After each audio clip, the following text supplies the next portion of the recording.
पिछले भाग में आपने देखा कि हरि ने गांव वालों को अपनी जीवन कथा के माध्यम से कैसे जागरूक किया। उनके शब्दों ने सबके दिलों को छू लिया था। अब कुछ गांव वाले पीपल के पेड़ के नीचे बैठकर आपस में चर्चा कर रहे थे। देखा तुमने हरि की समझदारी।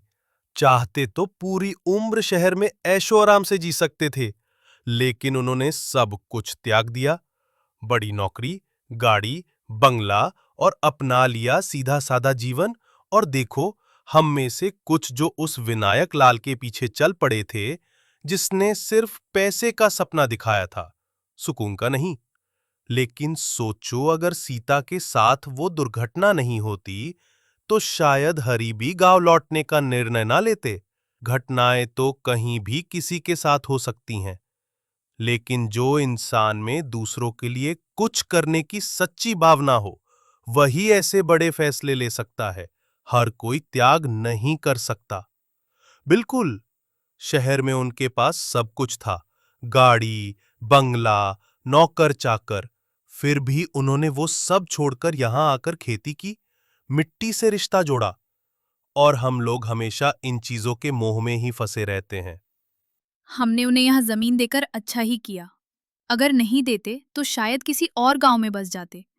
लेकिन ये हमारा सौभाग्य है कि वो आर्यापुर आए। ये तो ऊपर वाले की मर्जी थी। शायद उसने हमारे पिछले कर्मों से खुश होकर ही हरि और सीता को यहां भेजा। सोचो, अगर ये ना होते तो जंगल को कौन बचाता। हम तो उस सेठ को फैक्ट्री लगाने की इजाजत देने वाले थे। और देखो, दोनों रोज आने जाने वालों की दिल से सेवा करते हैं। आज पास के गांव तक में इनका नाम हो गया है। लोग कहते हैं, आर्यापुर के हरि और सीता से कुछ सीखो। हाँ, सब कुछ अच्छा है। बस एक बात का दुख है। सीता ने उस दुर्घटना में अपना बच्चा खो दिया था और अब तक उनके कोई संतान नहीं हुई। उसी समय हरि और सीता वहां आ जाते हैं।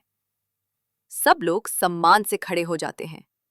सीता मुस्कुराकर कहती हैं, काका, ये सारे गांव के बच्चे भी तो हमारे ही हैं। हमें किसी संतान की कमी नहीं लगती। ये सुनते ही सबकी आंखों में चमक आ जाती है। बच्चे तालियां बजाने लगते हैं। महिलाएं मुस्कुरा उठती हैं। ऐसी सोच तो सिर्फ आप जैसे लोगों की हो सकती है। आप जैसे लोग हमारे गांव में आए।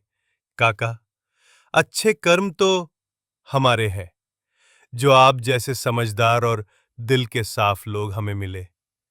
ये गांव, ये लोग, यही हमारी सबसे बड़ी पूंजी है।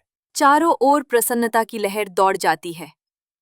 सूरज की किरणें पीपल के पत्तों से छनकर उनके चेहरों पर पड़ती हैं, जैसे ऊपर वाला भी इस दृश्य को आशीर्वाद दे रहा हो। ये थी आज की कहानी। अब देखते हैं कि आगे आर्यापुर के लोग और क्या-क्या नया करते हैं।